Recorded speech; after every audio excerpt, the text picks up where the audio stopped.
एक समय की बात है। श्रवण कुमार अपने दृष्टिहीन माता पिता के साथ जंगल के मार्ग से गुजर रहे थे। यात्रा करते करते एक दिन वे एक घने जंगल में पहुंचे। लंबी यात्रा के कारण उसके माता पिता को प्यास लग गई। उन्होंने श्रवण कुमार से पानी लाने को कहा।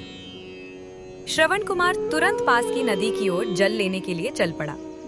उसने जैसे ही नदी के किनारे पहुंचकर अपने पात्र में पानी भरना शुरू किया, उसी समय पास के जंगल में अयोध्या के राजा दशरथ शिकार के लिए आए हुए थे।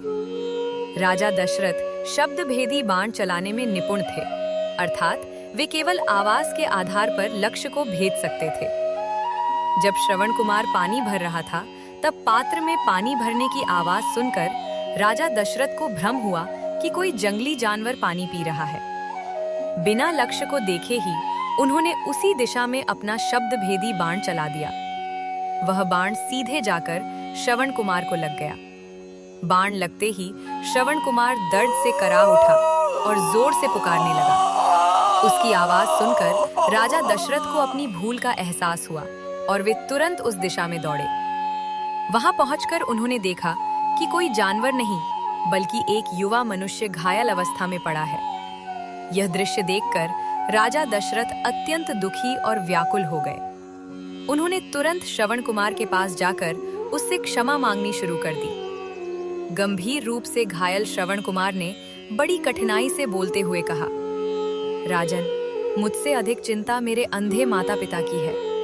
वे पास ही आपका इंतजार कर रहे हैं और प्यास से व्याकुल हैं। कृपया ये जल उन्हें पिला दीजिए और उन्हें सच्चाई बता दीजिए। इतना कहकर उसने अपने प्राण त्याग दिए। राजा दशरथ अत्यंत शोक में डूब गए। वे भारी मन से जल लेकर श्रवण कुमार के माता पिता के पास पहुंचे। उनके माता पिता ने जब किसी और के कदमों की आहट सुनी, तो वे समझ गए कि कुछ अनहोनी हो चुकी है। उन्होंने राजा दशरथ से अपने पुत्र के बारे में पूछा।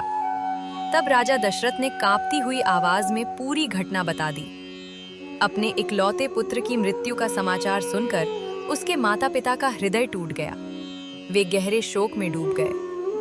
श्रवण कुमार के पिता ने दुख और क्रोध से भरे स्वर में राजा दशरथ को श्राप दिया कि जैसे आज वे अपने पुत्र के वियोग में तड़प रहे हैं, वैसे ही एक दिन राजा दशरथ भी अपने पुत्र के वियोग में प्राण त्यागेंगे।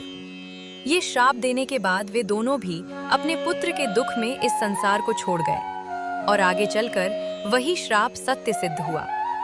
जब राजा दशरथ के प्रिय पुत्र राम को वनवास जाना पड़ा, तब पुत्र वियोग का दुख वे सह नहीं पाए और उसी पीड़ा में उनका अंत हो गया। इस प्रकार श्रवण कुमार के माता पिता का दिया हुआ श्राप पूर्ण हुआ।